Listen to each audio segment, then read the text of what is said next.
Assalamualaikum warahmatullahi wabarakatuh. Kembali lagi pada praktikum identifikasi hama dan diagnosis penyakit tumbuhan dengan saya Fitriah Balosi, jurusan Hama dan Penyakit Tumbuhan, Fakultas Pertanian, Universitas Tadulako. Pada modul kedua, kita akan membahas tentang pengenalan gejala dan tanda penyakit pada tanaman. Penyakit yang disebabkan oleh patogen, jamur, bakteri, virus, dan lain sebagainya sebagian besar menimbulkan masalah pada pertanaman budidaya. Tumbuhan yang sakit umumnya dapat dikenali melalui gejala kerusakan pada permukaan tumbuhan, seperti perubahan warna dan bentuk, kematian jaringan tumbuhan, atau kelayuan. Gejala simptom adalah perubahan-perubahan morfologi atau fisiologi yang ditunjukkan oleh tumbuhan sebagai respon terhadap penyebab penyakit. Secara umum, gejala penyakit tumbuhan dikelompokkan menjadi 3 tipe, yakni nekrotik, hipoplastik, dan hiperplastik. Gejala nekrotik ditunjukkan dengan kerusakan sel atau bagian sel, bahkan matinya sel, meliputi gejala nekrosis, hidrosis, klorosis, layu, gosong, mati pucuk, busuk, kanker, rebah semai, bercak, kudis, cacar, hawar, dan pendarahan.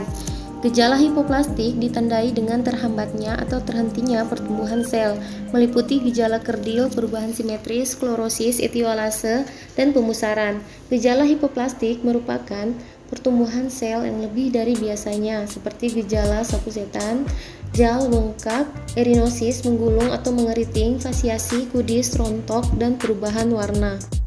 Adapun tanda seperti yang terlihat pada gambar, semua bagian struktur atau organ patogenik yang berasosiasi dengan pertumbuhan yang terinfeksi yang dapat dilihat dan dikenal secara makroskopis, khususnya pada penyakit yang disebabkan oleh jamur dan bakteri.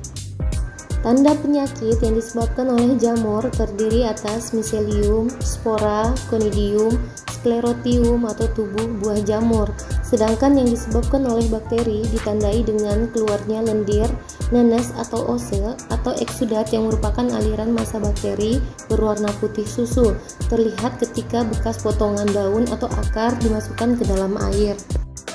Tujuan praktikum kali ini yaitu untuk mengenal jenis penyakit tumbuhan dan membedakan gejala penyakit, serta mengetahui penyebab penyakit tumbuhan berdasarkan gejala dan tanda yang diamati, baik jamur atau bakteri. Berikut alat dan bahan yang akan digunakan selama praktikum baik di lapangan maupun di laboratorium, serta beberapa gejala penyakit yang didapatkan pada tanaman di lapangan untuk kemudian dibawa di laboratorium untuk diamati baik secara makroskopik maupun mikroskopik. Berikut instruksi kerja yang akan dilakukan selama praktikum baik di lapangan maupun di laboratorium dengan menetapkan wilayah pengamatan baik secara sampling maupun pengamatan secara keseluruhan. Kemudian, mencari tanaman yang menunjukkan gejala dan tanda penyakit yang terdapat pada wilayah tersebut. Setelah itu, sebutkan ciri-ciri atau penampakan fisiologis dari gejala dan tanda tersebut.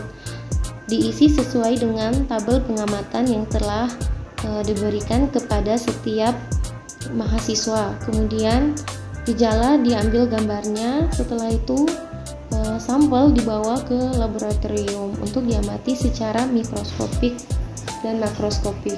Oke teman-teman, berikut sistem pelaksanaan praktikum identifikasi hama dan diagnosis penyakit tumbuhan tentang pengenalan gejala, tanda, dan penyakit pada tanaman.